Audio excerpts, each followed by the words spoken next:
Hey everybody, in this video I'm going to share with you 5 simple habit changes you can make with your internal dialogue that will dramatically reduce feelings of anxiety or depression. If you don't know who I am, my name is Hicks. I'm a mental health coach. I was suicidal and I have been depression-free for over 16 years. And did not find traditional methods like therapy, counseling, medication to be very helpful for me. So I had to figure out my own way to live without depression and anxiety. And now I'm, blessed to help other people do that. There are so many people struggling. I don't want you to be one of them because you deserve to live a depression and anxiety-free life. So let's dig into it. What I have found over the course of working with my clients, and then, when I was reflecting on my own experience, I realized that there were simple little language choices that people were making that I noticed time and time again. So when I would speak with my clients, I would pick up on this and I'd realize, oh my gosh, these people are feeling the same way and they're speaking in the same type of way. They're using the same type of words and phrases. And one thing I've learned over the years is that the language we choose to use exacerbates how we feel. It's one of several things that go into causing us to feel a certain way. So the classic example is I had a woman I worked with years ago, and she kept using the word humiliate to describe her experience. And she was talking about a day when her boss cracked a joke in a boardroom amongst her and her coworkers, and she said, I was so totally humiliated. And in my session with her, she kept using the word humiliated to describe all sorts of things, not just that one event, and she was getting really angry and upset. And so I asked her, I said, look, I could be wrong, I wasn't there, but I'm just curious, do you think you were really humiliated, or was your boss just kind of trying to poke a little bit of playful fun? And she considered it for a second, and she said, oh yeah, I guess maybe that's true. And her emotional intensity went from like a 12 down to like a 4, just with that one word change. And I told her, look, let's try a little experiment. For the next 2 weeks, do not use the word humiliated and tell me what happens. And she was a little skeptical, and I was too, but we decided to give it a shot. And she didn't use that word for 2 weeks. She broke that habit. And what was amazing is I asked her, how was it? How did it go? And she's like, oh my God, I have not felt this much relief in years. I'm never going to use that word again.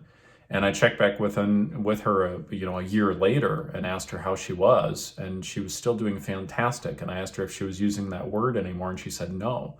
And that's when it really hit me that words really do matter. Words are like the building blocks of the philosophies that we believe about who we are and our life and what we're capable of doing and other people. The words that we use matter, and the words that we use affect our mental health dramatically. So these are what I call my 5 poisonous words.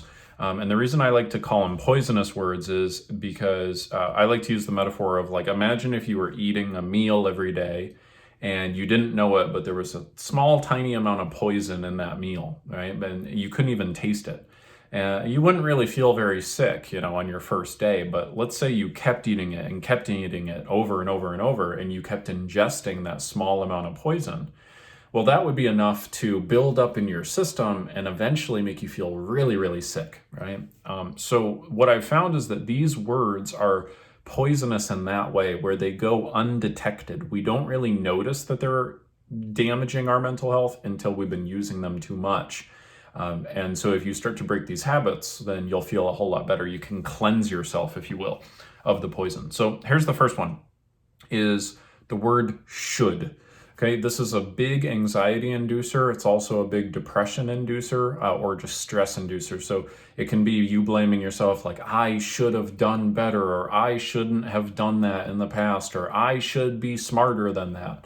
You can put it on other people. They should XYZ. They shouldn't do this or that. And we can also do it on events or circumstances, like, that shouldn't have happened. The government shouldn't be doing this, businesses shouldn't be doing this. And that will always make you feel stressed, out of control, and depressed, and all of that. So As it pertains to outside events and other people, you want to break the habit of even focusing on that primarily, because that's just not going to help you. It's not something you can control. But as it pertains to yourself, you want to replace should with either will or won't. Okay, so if you're taking any notes, right, I like to have my clients do like a line down the paper, and you got on the left what's bad and on the right what you need to do. So replace should with will or won't. So instead of I should work out, trade that for, I will work out. And even if that feels a little new to you, if you build the habit of using that word choice, you're going to be amazed. It actually induces follow through. So like, I will work out. Or if you really genuinely don't want to work out, then great. Just say, No, I won't work out today. But at least you're deciding, right? The should thing causes you to blame yourself and stay in that state of indecision, okay? Number 2 is try, for the exact same reason. So get rid of the word try from your vocabulary. I really mean it. Like, break the habit of using it. Because when you say try, I'll try, what that creates is it means you're going to exert effort until you feel uncomfortable, and then you're going to give up. That's what try means, and that's the habit it builds in the nervous system. So again, replace try with will or won't. No, I'm not going to try to work out.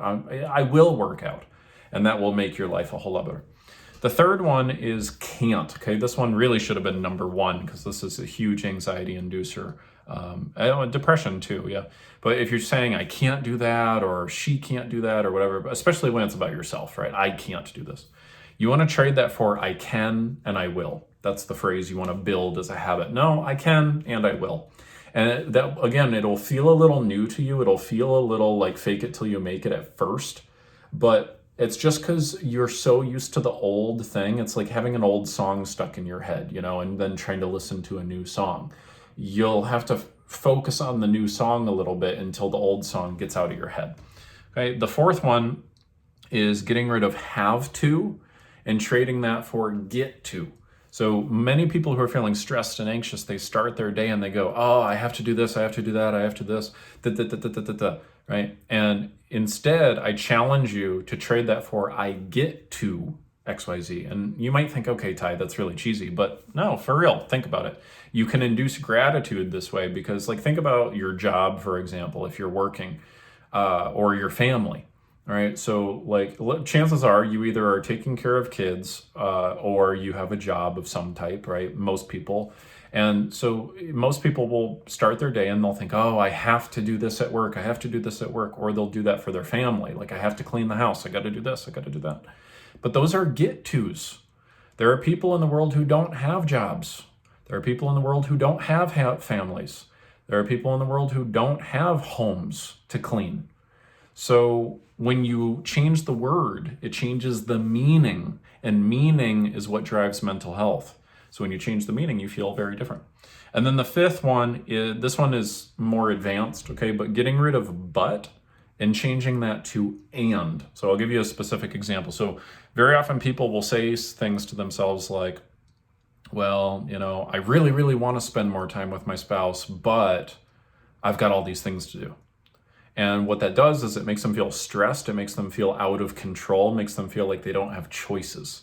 So what you want to trade that for is say, well, I really, really want to spend more time with my spouse, and I have all these things to do, right? And you may not think that that makes a big difference, but it starts to get your brain to think differently. It starts to get your brain to think, okay, how can I have my cake and eat it too? How can I take care of both of these things, not putting myself into a belief system that I have a false dilemma that I can only do this or I can only do this, right? So those are the 5 big language habits that you want to break. And if you really are consistent on that and break yourself out of that, oh my gosh, the improvement on your mental health would be tremendous. Okay, so have fun with that. I really hope that helps you. And please engage with this video, because every engagement means somebody whose mental health is struggling will get to see this content and it will help them. So it's a way for you to pay it forward to someone who's in need, and we greatly appreciate it. So I look forward to serving you more in another video. Take care for now. See ya.